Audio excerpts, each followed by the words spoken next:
कहानी की शुरुआत होती है एक छोटे पैसेंजर प्लेन से जो अमेरिका की तरफ जा रहा था। उसी दौरान एक यात्री हैरान होकर फ्लाइट अटेंडेंट से पूछता है कि आखिर फ्लाइट का रूट अचानक क्यों बदल दिया गया। फ्लाइट अटेंडेंट उसे समझाती है कि असली रूट पर मौसम बहुत खराब है, इसलिए पायलट ने खुद फैसला लेकर रास्ता बदल दिया है और अब विमान अमेज़न के ऊपर से उड़ान भरेगा। चूंकि इस फ्लाइट में केवल 8 यात्री थे, इसलिए किसी ने इस बात को ज्यादा गंभीरता से नहीं लिया। लेकिन कुछ देर बाद अचानक पूरा विमान जोर जोर से हिलने लगता है। पायलट नोटिस करता है कि अचानक विमान का जीपीएस सिस्टम काम करना बंद कर चुका है। यहाँ तक कि कंट्रोल पैनल भी रिस्पॉन्ड नहीं कर रहा। पायलट तुरंत बेस स्टेशन से संपर्क करने की कोशिश करता है, लेकिन उसकी कोशिश भी नाकाम हो जाती है क्योंकि रेडियो कम्युनिकेशन सिस्टम भी बंद हो चुका था। लेकिन सबसे अजीब बात यह थी कि पायलट को जैसे पहले से अंदाजा था कि कुछ गलत होने वाला है। वो किसी तरह विमान को संभालते हुए अपने फोन से एक आखिरी वीडियो रिकॉर्ड करने लगता है। उस वीडियो में वो कहता है कि इस विमान में ऐसे बड़े बड़े राज्य छिपे हैं जिन्हें देखकर उसे पहले ही शक हो गया था कि कोई बड़ा हादसा हो सकता है।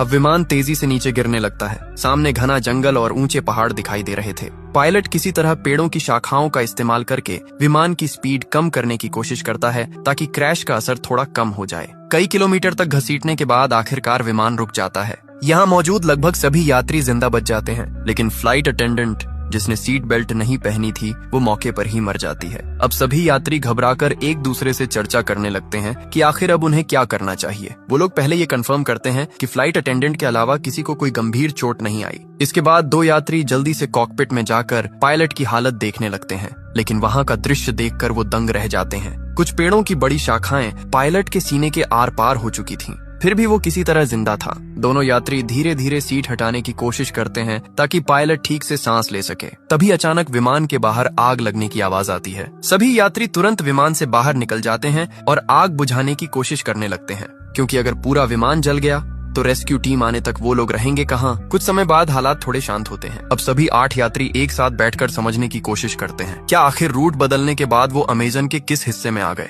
किसी के फोन में कोई सिग्नल नहीं था। मतलब इस घने जंगल में सैटेलाइट फोन के बिना बाहर की दुनिया से संपर्क करना लगभग नामुमकिन था। ये जंगल सैकड़ों मील तक फैला हुआ था। यहाँ से पैदल निकलना भी असंभव जैसा था। सबसे बड़ी समस्या ये थी कि बाहर किसी को ये तक नहीं पता कि उनका विमान यहाँ क्रैश हुआ है। मतलब कोई उन्हें ढूंढने भी नहीं आएगा। तभी यात्रियों में से एक आदमी जिसका नाम जैक था सबका परिचय जानने की बात करता है। वो कहता है कि अगर सब एक दूसरे को समझेंगे तभी मिलकर सही फैसला ले पाएंगे कि आगे क्या करना है। जैक अपना परिचय देते हुए बताता है कि वो एक इंश्योरेंस इन्वेस्टिगेटर है। उसका काम लोगों को इंश्योरेंस फ्रॉड करने से रोकना है। वो अपना एक केस खत्म करके अमेरिका वापस लौट रहा था। इसके बाद दूसरा यात्री अपना नाम केविन बताता है। वो पेशे से एक डॉक्टर था। केविन बताता है कि कई साल डॉक्टर रहने के बाद उसने मेडिकल इक्विपमेंट का बिजनेस शुरू किया है और उसी काम से वो वापस अमेरिका जा रहा था। डॉक्टर केविन पायलट की हालत देखकर समझ जाता है कि उसकी वोकल कॉर्ड डैमेज हो चुकी है, इसलिए वो बोल नहीं पा रहा। लेकिन वही इकलौता इंसान था जो शायद उन्हें यहाँ से बाहर निकाल सकता था, इसलिए उसे हर हाल में बचाना जरूरी था।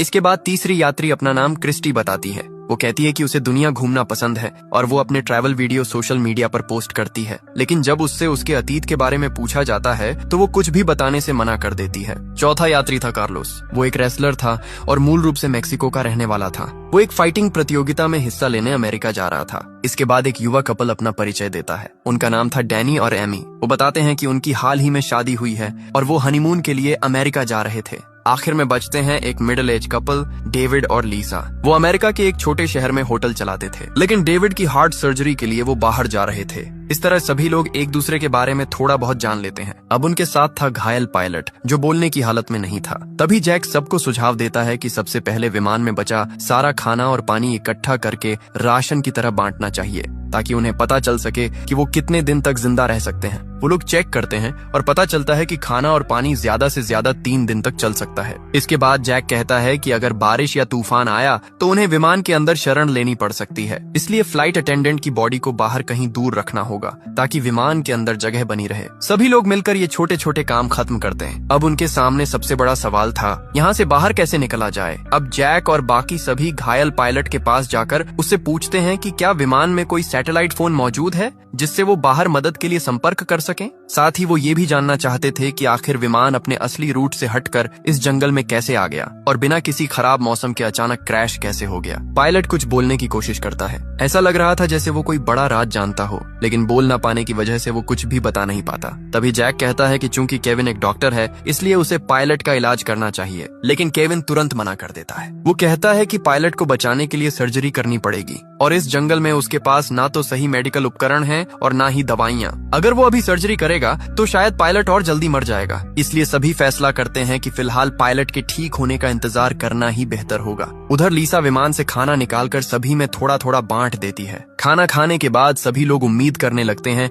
कि शायद वो यहाँ से बाहर निकल पाएंगे। तभी क्रिस्टी पास के एक ऊंचे पहाड़ की तरफ देखते हुए कहती है कि शायद अगर वो लोग ऊपर चढ़ जाएं तो किसी फोन में सिग्नल आ सकता है, इसलिए उन्हें वहां जाकर कोशिश करनी चाहिए। लेकिन तब तक शाम हो चुकी थी, इसलिए सभी तय करते हैं कि अगली सुबह वो पहाड़ की तरफ जाएंगे। तभी पायलट की हालत अचानक और खराब होने लगती है, यहाँ तक कि केविन जो अब तक कुछ नहीं कर रहा था वो भी समझ जाता है कि अगर कुछ नहीं किया गया तो पायलट वैसे ही मर जाएगा। इसलिए वो रिस्क लेने का फैसला करता है। केविन कहता है कि वो इसी हालत में किसी तरह पायलट की सर्जरी करने की कोशिश करेगा। अब वो बचेगा या नहीं ये उसकी किस्मत पर निर्भर करेगा। केविन की बात मानकर बाकी लोग विमान से जरूरत का सामान ढूंढ कर लाते हैं। वो लोग एक सब्जी काटने वाला चाकू, शराब और बाकी छोटी मोटी चीजें इकट्ठा करते हैं जो सर्जरी में काम आ सकती थीं। अब डॉक्टर केविन बिना एनेस्थीसिया के सर्जरी शुरू करता है। दर्द की वजह से पायलट बुरी तरह तड़पने लगता है, लेकिन सौभाग्य से सर्जरी उम्मीद से बेहतर होती है। सर्जरी खत्म होने के बाद केविन बताता है कि अगर पायलट रात भर आराम करे तो शायद सुबह तक उसकी हालत बेहतर हो जाएगी। लेकिन किसी को अंदाजा नहीं था कि रात में उनके साथ क्या होने वाला है। रात के समय जब सभी लोग बाहर सो रहे थे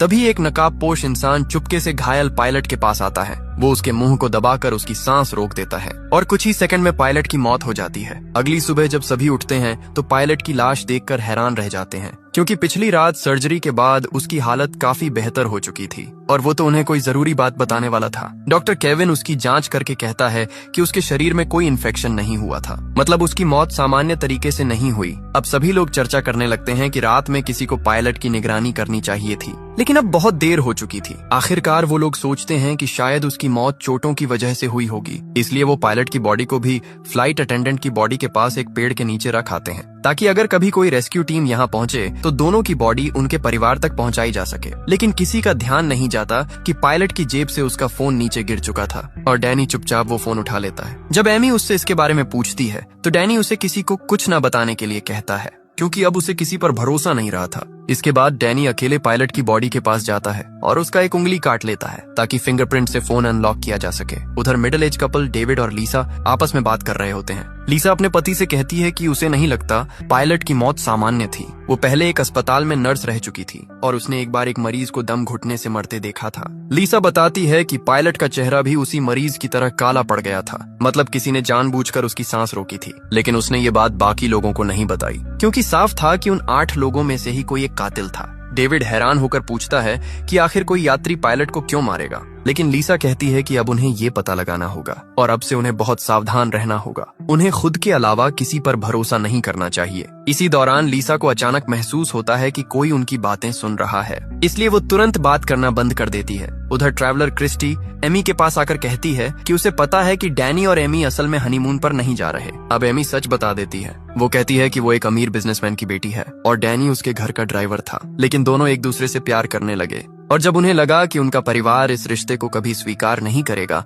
तब दोनों घर छोड़कर अमेरिका भाग रहे थे। क्रिस्टी समझ जाती है कि उन्होंने बाकी लोगों से झूठ बोला था ताकि कोई उन्हें शक की नजर से न देखे। उधर कार्लोस सबको एक अच्छी खबर देता है। उसे विमान के मलबे में एक जीपीएस डिवाइस मिली थी। वो कहता है कि अगर वो इस डिवाइस को पास के पहाड़ की चोटी तक ले जाकर एक्टिवेट कर दे तो शायद मदद मिल सकती है। उसका सिग्नल बहुत दूर तक जाएगा। साथ ही कार्लोस कहता है कि डिवाइस जितनी खराब हुई है वो उसे अगले दिन तक ठीक कर देगा। ये सुनकर सभी थोड़ी राहत की सांस लेते हैं, क्योंकि आखिरकार उन्हें बाहर निकलने की एक उम्मीद दिखाई देने लगी थी। कार्लोस बताता है कि उसके पिता पहले इलेक्ट्रिशियन थे और उसने उन्हीं से ये सब काम सीखा था, लेकिन वो खुद एक फाइटर बनना चाहता था, इसलिए उसने अपने पिता का काम छोड़ दिया। तभी जैक कहता है कि ठीक है, आज कार्लोस जीपीएस डिवाइस ठीक करेगा और कल सुबह सभी पहाड़ पर चढ़कर उसे एक्टिवेट करेंगे। लेकिन तभी लीसा एक बुरी खबर देती है। वो बताती है कि उनका खाना चोरी हो गया है। हालांकि उन्हें यहाँ फंसे सिर्फ एक दिन हुआ था। जो खाना 3 दिन तक चलना था वो लगभग खत्म हो चुका था। अब जैक और क्रिस्टी तुरंत विमान के अंदर जाकर जांच करने लगते हैं कि आखिर खाना किसने चुराया।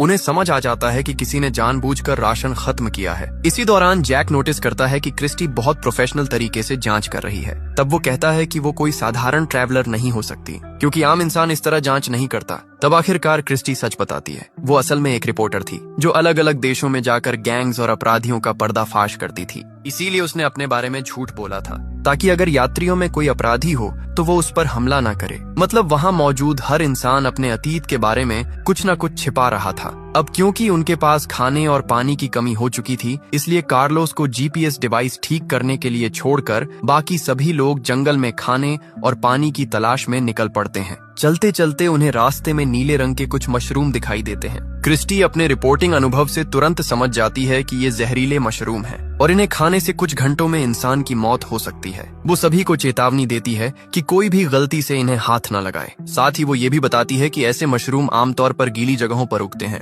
मतलब आसपास कहीं पानी का बड़ा स्रोत जरूर होगा। थोड़ा आगे बढ़ने पर उन्हें सच में एक तालाब मिल जाता है, लेकिन वहाँ का पानी साफ नहीं था, इसलिए उसे पीने लायक बनाने का तरीका ढूंढना जरूरी था। तभी अचानक पीछे से गोली चलने की आवाज आती है। सभी लोग डरकर पीछे दौड़ते हैं। वहाँ पहुंचकर वो देखते हैं कि डेविड ने अपनी बंदूक से एक बंदर का शिकार किया है, ताकि वो लोग उसे खाकर अपना पेट भर सकें। असल में डेविड और लीसा के पास एक बंदूक थी जिसके बारे में उन्होंने किसी को नहीं बताया था। लीसा कहती है कि वो लोग किसी को डराना नहीं चाहते थे, इसलिए उन्होंने ये बात छुपाई। अब डेविड के शिकार किए हुए बंदर को पकाकर सभी लोग रात का खाना खाते हैं। उधर क्रिस्टी और जैक मिलकर तालाब के पानी को साफ करने का तरीका भी निकाल लेते हैं। इस तरह कम से कम आज के लिए खाने और पानी की समस्या खत्म हो जाती है। लेकिन एमी बंदर का मांस नहीं खा पाती, इसलिए उसका हिस्सा खराब ना हो इसके लिए डेविड खुद उसका खाना भी खा लेता है। खाना खत्म होने के बाद जैक सभी से पूछता है कि क्या किसी और के पास भी डेविड और लीसा की तरह कोई खतरनाक चीज छुपी हुई है, क्योंकि अब हर किसी को सब कुछ जानने का हक था। तब कार्लोस अपना बैग खोलकर दिखाता है। उसके पास सिर्फ उसका फाइटिंग मास्क था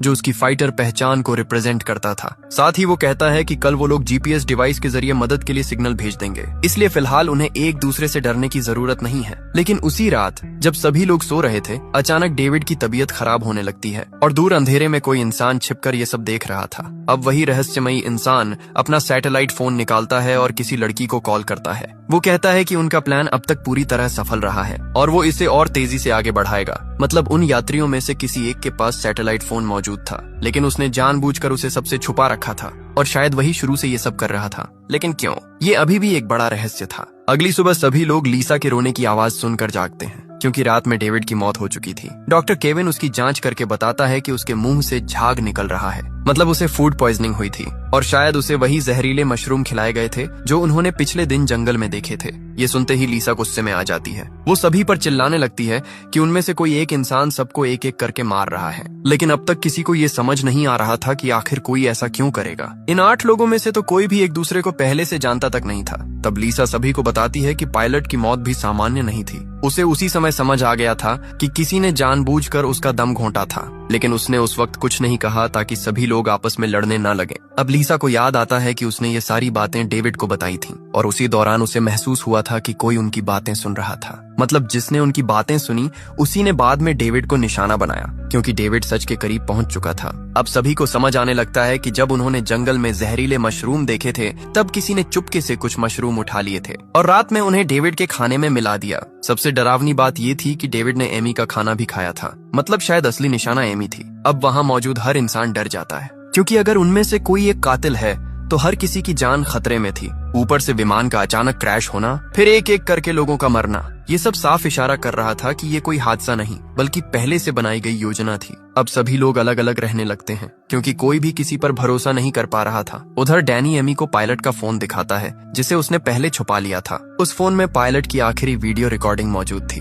वीडियो में पायलट खुद कह रहा था कि विमान में कोई बहुत बड़ा राज छुपा हुआ है और विमान को जानबूझकर क्रैश करवाया गया है। डैनी और एमी वो वीडियो बाकी सभी को भी दिखा देते हैं। अब सभी पूरी तरह यकीन कर लेते हैं कि यहाँ सच में कोई बड़ा खेल चल रहा है और पिछले दोनों लोगों की मौत महज हादसा नहीं थी। इसी दौरान कार्लोस बताता है कि उसने आखिरकार जीपीएस डिवाइस ठीक कर ली है। अब उन्हें सिर्फ पहाड़ की चोटी तक पहुंचकर उसे एक्टिवेट करना था। लेकिन अब कोई किसी पर भरोसा नहीं कर रहा था, क्योंकि अगर असली कातिल उनके बीच मौजूद था तो वो कभी नहीं चाहेगा कि मदद पहुंचे। अगर जीपीएस चालू हो गया तो सभी लोग यहाँ से बच निकलेंगे। अब सभी चर्चा करने लगते हैं कि पहाड़ पर कौन जाएगा और कौन नीचे कैंप की सुरक्षा करेगा। आखिरकार जैक कहता है कि वो नीचे रहकर कैंप संभालेगा, जबकि कार्लोस, डॉक्टर केविन और क्रिस्टी पहाड़ पर जाकर जीपीएस डिवाइस इंस्टॉल करेंगे। तीनों लोग अब डिवाइस लेकर पहाड़ की तरफ बढ़ने लगते हैं। उनका प्लान साफ था, अगर उनमें से कोई एक कातिल निकला तो बाकी 2 लोग मिलकर उसे संभाल लेंगे। उधर चढ़ाई के दौरान कार्लोस च्यूइंग गम चबाने लगता है। तभी क्रिस्टी उसके गम के रैपर को देखकर समझ जाती है कि ये उसी खाने का हिस्सा था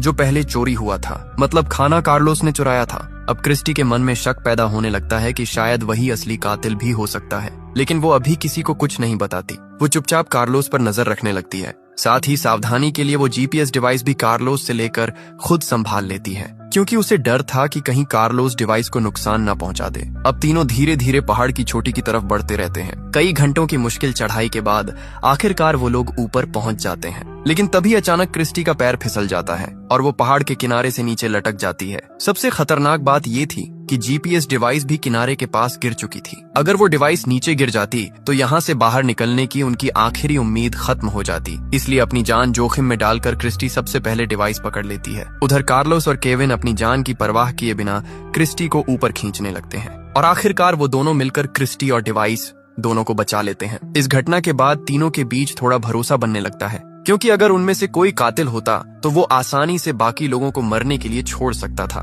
लेकिन उन्होंने एक दूसरे की जान बचाई। अब आखिरकार कार्लोस जीपीएस डिवाइस इंस्टॉल करना शुरू करता है। उधर डॉक्टर केविन अपने फोन में सिग्नल चेक करता है, लेकिन अब भी कोई नेटवर्क नहीं था। मतलब अब उनकी आखिरी उम्मीद सिर्फ यही जीपीएस डिवाइस थी। कुछ देर बाद कार्लोस खुश होकर बताता है कि डिवाइस आखिरकार एक्टिवेट हो चुकी है और कुछ घंटों में उसका सिग्नल दूर तक पहुंच जाएगा। अब सूरज डूबने लगा था, इसलिए तीनों वापस कैंप की तरफ लौटने लगते हैं। उधर नीचे कैंप में मौजूद बाकी लोग अब एक दूसरे पर बिल्कुल भरोसा नहीं कर पा रहे थे। लीसा अपनी बंदूक लेकर जैक को दूर रहने के लिए कहती है, क्योंकि अपने पति की मौत के बाद अब उसे हर इंसान पर शक होने लगा था। उधर डैनी भी एमी पर गुस्सा करने लगता है। वो एमी से कहता है कि अब से वो किसी और से बात नहीं करेगी और हर चीज वही संभालेगा। लेकिन अब एमी खुद डैनी पर शक करने लगी थी। उसे लगने लगा कि शायद उसने अपने ड्राइवर के साथ भागकर बहुत बड़ी गलती कर दी, क्योंकि वो डैनी के अतीत के बारे में कुछ भी नहीं जानती थी। वो सिर्फ प्यार में अंधी होकर उसके साथ भाग आई थी और अब इस जंगल में एक एक करके लोग मर रहे थे। एमी की बातें सुनकर डैनी गुस्से में चिल्लाने लगता है। वो कहता है कि अगर वो ना होता तो एमी अब तक मर चुकी होती। डैनी का ये रूप देखकर एमी डर जाती है, क्योंकि उसने पहले कभी उसे इतना गुस्से में नहीं देखा था। अब उसे अपने फैसले पर पछतावा होने लगता है। इसी बीच नीचे मौजूद चारों लोग एक दूसरे को शक की नजर से देखते रहते हैं। कुछ देर बाद पहाड़ से लौटकर कार्लोस, केविन और क्रिस्टी वापस कैंप पहुंचते हैं। वो बताते हैं कि जीपीएस डिवाइस सही तरीके से एक्टिवेट हो चुकी है और अगर किस्मत अच्छी रही तो अगले दिन तक कोई न कोई रेस्क्यू टीम वहां पहुंच जाएगी। अब बचे हुए 7 लोग अजीब खामोशी में रात का खाना खाते हैं। हर कोई बस यही सोच रहा था कि किसी तरह उन्हें सिर्फ अगली सुबह तक जिंदा रहना है। रात होते ही सभी सो जाते हैं, लेकिन कार्लोस अकेले अपनी फाइटिंग प्रैक्टिस शुरू कर देता है। वो अपनी प्रतियोगिता के लिए तैयारी पूरी करना चाहता था। कार्लोस अपने सपनों को लेकर इतना जुनूनी था कि इस भयानक हालत में भी उसका ध्यान सिर्फ प्रैक्टिस पर था। इसी वजह से उसने पहले खाना भी चुराया था ताकि उसकी डाइट खराब ना हो। लेकिन तभी अचानक कार्लोस देखता है कि सामने अंधेरे में कोई काले कपड़ों में खड़ा है और सबसे डरावनी बात यह थी कि उस इंसान ने कार्लोस का फाइटिंग मास्क पहन रखा था। कुछ समझ पाता उससे पहले ही वो रहस्यमय इंसान कार्लोस पर चाकू से हमला कर देता है और कुछ ही सेकंड में कार्लोस की हत्या हो जाती है। अगली सुबह जब सभी उठते हैं तो कार्लोस कहीं दिखाई नहीं देता।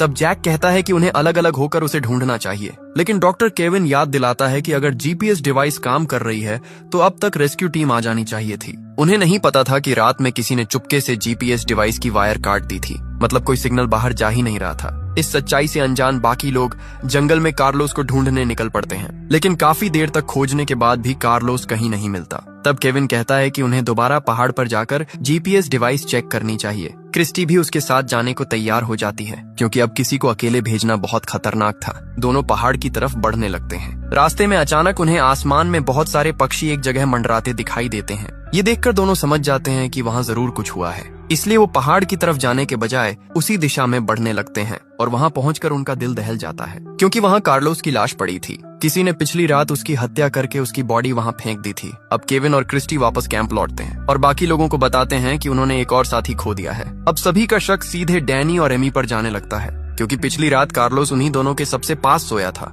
हालांकि डैनी समझाने की कोशिश करता है कि वो ऐसा क्यों करेगा, लेकिन अब हर किसी के दिमाग में एक ही सवाल घूम रहा था, अगर उनमें से कोई एक कातिल है तो आखिर उसका मकसद क्या है, वो एक एक करके सबको क्यों मार रहा है। तभी लीसा बताती है कि पिछली रात उसकी बंदूक की सारी गोलियां चोरी हो गईं। उसके पास अब सिर्फ एक आखिरी गोली बची थी जो उसकी जेब में थी। ये सुनकर केविन कहता है कि जब उसने डैनी का इलाज किया था तब उसने उसकी पीठ पर एक टैटू देखा था, और ऐसा टैटू आमतौर पर गैंग के लोग बनवाते हैं, मतलब डैनी किसी गैंग से जुड़ा हो सकता है। ऊपर से एमी भी उसके अतीत के बारे में कुछ नहीं जानती थी, इसलिए शक और बढ़ जाता है। लेकिन डैनी कहता है कि वो टैटू उसने खुद नहीं बनवाया था, उसे झूठे केस में जेल भेजा गया था और वहाँ गैंग के लोगों ने जबरदस्ती उसके शरीर पर वो टैटू बना दिया। वो कहता है कि जेल से निकलने के बाद उसने अपनी जिंदगी बदलने की कोशिश की और तभी उसे एमी के घर ड्राइवर की नौकरी मिली। वहीं उसे एमी से प्यार हो गया। डैनी साफ कहता है कि वो अपराधी नहीं है और वो ये सब नहीं कर रहा। साथ ही वो एमी को ये भी बताता है कि शुरुआत में वो उसके पैसों की तरफ आकर्षित हुआ था, लेकिन बाद में उसे सच में एमी से प्यार हो गया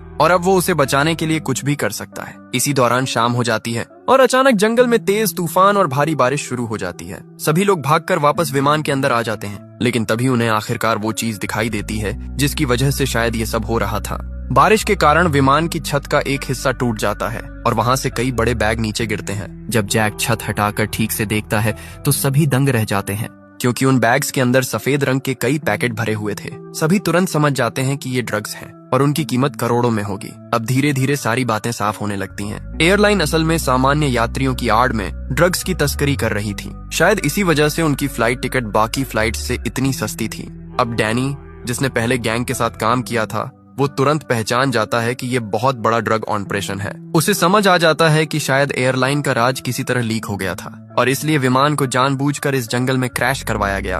अब सभी ये समझ जाते हैं कि उनके बीच मौजूद कातिल शायद इन ड्रग्स पर कब्जा करना चाहता था, लेकिन फिर भी कई सवाल बाकी थे। अगर मकसद सिर्फ ड्रग्स हासिल करना था तो फिर बाकी लोगों को मारने की क्या जरूरत थी। इसी बीच अचानक एमी डरकर विमान से बाहर भाग जाती है। उसे लगता है कि जिसने भी ये सब किया है वो अब उन्हें भी मार देगा। तब डैनी तुरंत उसके पीछे भागता है। उधर केविन कहता है कि किसी को अकेले बाहर नहीं जाना चाहिए। इसके बाद लीसा भी बंदूक लेकर एमी को ढूंढने बाहर निकलती है। बाहर तेज बारिश और तूफान की वजह से कुछ भी साफ सुनाई नहीं दे रहा था। लीसा जंगल में एमी को ढूंढ रही होती है, तभी पीछे से वही रहस्यमयी कातिल उस पर हमला कर देता है। वो चाकू से लीसा पर कई वार करता है। मरने से पहले लीसा उसकी नकाब हटाने की कोशिश करती है ताकि उसका चेहरा देख सके, लेकिन वो सफल नहीं हो पाती और कुछ ही पलों में लीसा की भी मौत हो जाती है। अगली सुबह जब बाकी लोग लीसा की लाश देखते हैं तो सभी पूरी तरह टूट जाते हैं। उन्होंने लाख कोशिश की, लेकिन कातिल बार बार किसी न किसी को मार रहा था। अब वहाँ मौजूद हर इंसान दूसरे पर शक करने लगता है, लेकिन किसी के पास कोई पक्का सबूत नहीं था। तभी अचानक क्रिस्टी अपनी बंदूक जैक की तरफ तान देती है। वो कहती है कि उसे जैक के सामान से लीसा की बंदूक की चोरी हुई गोलियां मिली हैं, मतलब जैक ही असली कातिल हो सकता है। लेकिन क्रिस्टी के पास सिर्फ यही सबूत नहीं था, उसे जैक के बैग से एक सैटेलाइट फोन भी मिला था। अब क्रिस्टी पूरी तरह यकीन कर चुकी थी कि जैक ही ये सब कर रहा है। हालांकि जैक खुद को बेगुनाह बताता है। वो कहता है कि हाँ, उसने लीसा की बंदूक से गोलियां निकाली थीं, लेकिन उसने ऐसा इसलिए किया क्योंकि उसे लगा था कि लीसा ही कातिल है। वो सिर्फ बाकी लोगों की सुरक्षा चाहता था, लेकिन सैटेलाइट फोन उसका नहीं था। जैक कहता है कि असली कातिल ने ही उसे फंसाने के लिए वो फोन उसके बैग में रखा है। तभी केविन जल्दी से कहता है कि उन्हें उस सैटेलाइट फोन से तुरंत मदद मांगनी चाहिए, लेकिन क्रिस्टी बताती है कि वो पहले ही कोशिश कर चुकी है। फोन में एक पासवर्ड लगा हुआ है और बिना पासवर्ड के वो इस्तेमाल नहीं हो सकता। अब क्योंकि फोन जैक के बैग से मिला था, इसलिए सभी को लगता है कि पासवर्ड सिर्फ जैक को ही पता होगा। लेकिन जैक बार बार कहता है कि फोन उसका नहीं है और उसे कोई पासवर्ड नहीं पता। अब डैनी गुस्से में जैक पर हमला कर देता है, लेकिन केविन उसे रोकते हुए कहता है कि अगर उन्होंने जैक को मार दिया तो फिर फोन कभी अनलॉक नहीं होगा और तब वो लोग यहाँ से बाहर नहीं निकल पाएंगे। इसलिए फिलहाल जैक को जिंदा रखना जरूरी था। इसके बाद वो लोग जैक को बांध देते हैं। अब बचे हुए 4 लोग फैसला करते हैं कि किसी को जैक से सच उगलवाना होगा और आखिरकार ये जिम्मेदारी डॉक्टर केविन को दी जाती है। केविन जैक के पास जाकर एक बार फिर उससे पासवर्ड पूछता है, लेकिन जैक फिर वही कहता है कि उसे कुछ नहीं पता। अब मजबूर होकर केविन उसे टॉर्चर करना शुरू कर देता है। वो उसके नाखून उखाड़ने लगता है। उधर उसी समय क्रिस्टी, डैनी और एमी पहाड़ पर लगे जीपीएस डिवाइस को चेक करने निकलते हैं। वहाँ पहुंचकर वो लोग देखकर दंग रह जाते हैं, क्योंकि किसी ने जीपीएस डिवाइस की वायर निकाल दी थी। मतलब इतने समय से कोई सिग्नल बाहर जा ही नहीं रहा था। अब क्रिस्टी जल्दी से वायर वापस जोड़ती है और आखिरकार जीपीएस डिवाइस दोबारा चालू हो जाती है। अब उनकी लोकेशन अमेरिका तक पहुंच जाती है, जहां लोग कई दिनों से उस लापता विमान को खोजने की कोशिश कर रहे थे। लेकिन समस्या ये थी कि लोकेशन अमेजन जंगल के उस हिस्से में थी जो अमेरिका की सीमा के बाहर आता था। ऊपर से एयरलाइन भी अमेरिकी रजिस्टर्ड नहीं थी, इसलिए अमेरिकी सेना वहां सीधे नहीं जा सकती थी। इसी दौरान एक सरकारी इन्वेस्टिगेटर जिसका नाम क्लेयर था, एयरलाइन के ऑफिस पहुंचती है। वो कंपनी के खिलाफ जांच शुरू करने का आदेश देती है, क्योंकि उनका एक विमान कई दिनों से गायब था और कंपनी ने इस बारे में किसी को कोई जानकारी नहीं दी थी। लेकिन एयरलाइन की मैनेजर कोरा मुस्कुराते हुए कहती है कि वो आराम से जांच कर सकती है, क्योंकि विमान अमेरिका के बाहर क्रैश हुआ है और वहां सिर्फ मैक्सिकन आर्मी ही जा सकती है। इसी दौरान एक बड़ा खुलासा होता है। वो इन्वेस्टिगेटर क्लेयर असल में जैक की पत्नी थी और जैक एयरलाइन के खिलाफ एक गुप्त मिशन पर गया था। वो इस पूरी ड्रग तस्करी की जांच कर रहा था, इसीलिए क्लेयर अब उसे ढूंढने की कोशिश कर रही थी। इस खुलासे के बाद एक बात साफ हो जाती है, जैक असली कातिल नहीं हो सकता,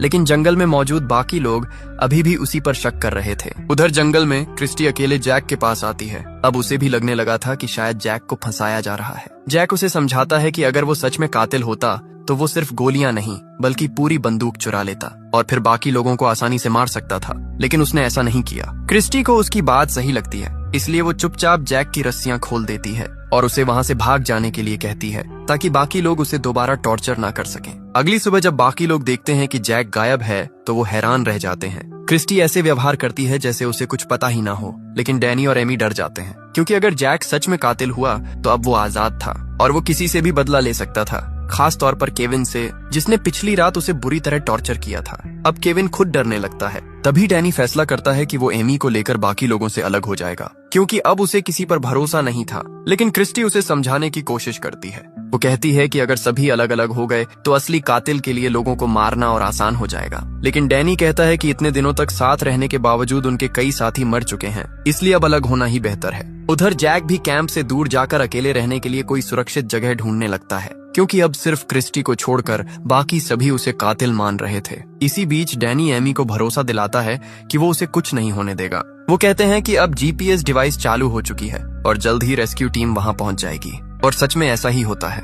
मैक्सिकन आर्मी को आखिरकार उनका सिग्नल मिल जाता है। अब सेना की एक टीम हेलीकॉप्टर लेकर अमेजन जंगल की तरफ रवाना हो जाती है। उधर जंगल में डैनी और एमी एक साथ बैठे हुए थे, जबकि बाकी लोग अलग अलग दिशाओं में चले गए थे। तभी अचानक पूरे जंगल में कई गोलियों की आवाज गूंजती है। ये आवाज सुनकर बाकी सभी लोग तेजी से वापस कैंप की तरफ दौड़ते हैं, लेकिन वहां पहुंचकर उनके होश उड़ जाते हैं, क्योंकि डैनी और एमी दोनों जमीन पर पड़े थे। किसी ने पीछे से गोली मारकर दोनों की हत्या कर दी थी। अब जंगल में सिर्फ 3 लोग बचे थे, क्रिस्टी, डॉक्टर केविन और जैक। तीनों एक दूसरे को शक भरी नजरों से देखने लगते हैं, क्योंकि अब साफ था कि असली कातिल इन्हीं 3 लोगों में से कोई एक है, वही इंसान जिसने शुरू से एक एक करके सबको मारा। उधर दूसरी तरफ सेना का हेलीकॉप्टर भी धीरे धीरे उसी लोकेशन की तरफ बढ़ रहा था। आगे की कहानी में और भी बड़े ट्विस्ट सामने आएंगे, जहां पता चलेगा कि असली कातिल कौन है और आखिर इस पूरे प्लेन क्रैश के पीछे असली मास्टरमाइंड कौन था। बाकी कहानी देखेंगे अगले पार्ट में।